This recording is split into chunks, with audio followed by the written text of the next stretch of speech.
بسم اللہ الرحمن الرحیم۔ رمضان المبارک کی یہ آخری عشرے کی چند گھڑیاں، چند دن آپ کے پاس بطور مہمان ہیں۔ آہستہ آہستہ یہ رحمتیں سمیٹتا ہوا مہینہ اپنے اختتام کی طرف جا رہا ہے۔ کل انشاءاللہ آپ کی اس مسجد میں تکمیل قرآن ہوگا، نماز تراویح میں جو سلسلہ ہم نے شروع کیا تھا، تو آپ سے درخواست ہے کہ اس کی زینت بننے کے لیے اپنے بچوں کو اور اپنی خواتین کو اور اپنے آپ کو اور اپنے اہل و عیال کو، ہمسایوں کو بھی دعوت دیجیے اس میں شرکت کے لیے۔ اللہ رب العزت ہم سب کو قرآن پاک پر عمل کرنے کی توفیق عطا فرمائے۔ معاشرے میں بندہ بہت سارے رویوں کا سامنا کرتا ہے۔ کبھی ایسے رویے ہوتے ہیں جو اس کی طبیعت کو پسند نہیں ہوتے۔ ممکن نہیں ہوتا کہ وہ اس رویے کا انکار اپنی طبیعت میں غصہ لا کر کرے، تو اس کو کیسے کاؤنٹر کرنا چاہیے، اس کو کیسے فیس کرنا چاہیے کہ انسان کو۔ آئیے رسول اللہ صلی اللہ علیہ وسلم کی حدیث طیبہ سے اس کی رہنمائی لیتے ہیں۔ عن عیاض بن حمار رضی اللہ تعالی عنہ قال قال رسول اللہ صلی اللہ تعالی علیہ وسلم ان اللہ اوحى الی ان تواضعوا حتى لا يفخر احد على احد ولا يبغي احد على احد۔ حضرت عیاض بن حمار رضی اللہ تعالی عنہ سے روایت ہے کہ رسول اللہ صلی اللہ علیہ وسلم نے فرمایا، اللہ تعالیٰ نے میری طرف وحی فرمائی ہے کہ تواضع اختیار کرو، یہاں تک کہ کوئی شخص دوسرے شخص پر فخر نہ کرے اور نہ کسی دوسرے پر زیادتی کرے۔ ایسی جہت جس وقت انسان ناپسند کرتا ہو دوسرے انسان کو، تو اس کا بہترین طریقہ درگزر کرنا ہے، اور یہ تواضع رسول اکرم صلی اللہ علیہ وسلم نے دوسروں کو سکھائی بھی ہے، اور آپ نے خود کی بھی ہے عملی طور پہ۔ یقین جانیے ہمیشہ یہ ایک نیچرل فینومینا ہے کہ درخت پھلدار پودے کے اوپر جس پودے کی ٹہنی کی اوپر پھل زیادہ ہوگا اس کا جھکاؤ زمین کی طرف ہوگا۔ تو جس میں تواضع زیادہ ہوگی وہ لوگوں کے لیے زیادہ منافع بخش ہوگا، فائدہ مند ہوگا، بینیفیشری ہوگا، لوگ زیادہ اس سے فائدہ اٹھا سکیں گے۔ ایک بات جو کہ ٹہنی جھک جائے گی، لوگ اس سے فائدہ اٹھا لیں گے، ایک بات۔ دوسری بات یہ ہے، اللہ رب العزت ارشاد فرماتے ہیں کہ جب لوگ اس سے فائدہ اٹھائیں گے نا تو رفعہ اللہ علیہ، اللہ اس کو اپنی نظر میں بلند کر دے گا۔ یہ تواضع ہے۔ جب اللہ اسے اپنی نظر میں بلند کر دے گا تو یہ قطعاً مطلب نہیں ہے کہ اللہ اس کو چھوٹا کر لے گا، نہیں، اللہ اس کو اور بلند بندوں میں کر دے گا۔ تو یہ کیفیت اس وقت بنتی ہے جب بندہ دوسروں کی خیر خواہی چاہتا ہے، دوسروں کے اوپر زیادتی نہیں چاہتا۔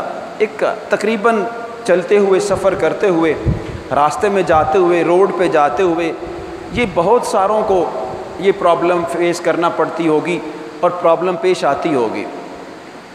آپ روڈ پہ اپنی گاڑی لے کے جا رہے ہیں، کسی نے آپ کو اوورٹیک کیا۔ جب اوورٹیک کیا اس نے تو گاڑی احتیاط کرتے ہوئے بھی لگ گئی۔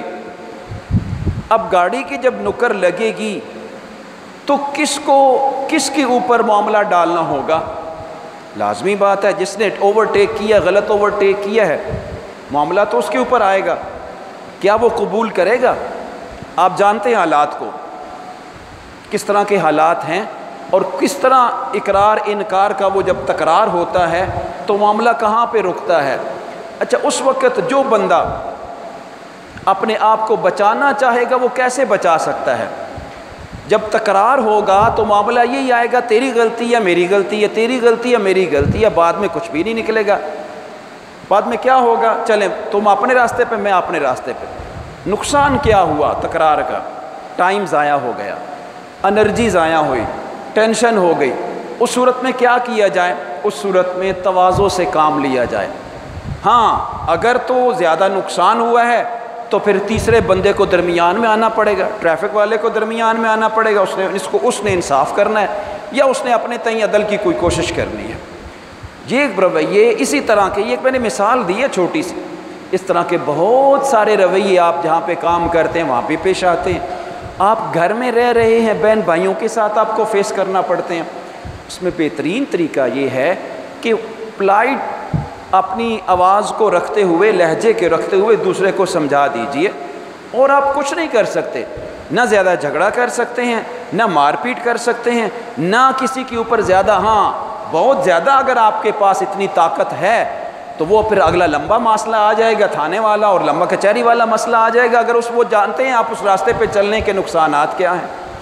تو احباب ذی وقار، بہترین طریقہ یہ ہے کہ رسول مکرم صلی اللہ علیہ وسلم کی ذات طیبہ سے سبق سیکھتے ہوئے تواضع اختیار کر لی جائے، بہت سارے نقصانات سے انسان بچ جاتا ہے۔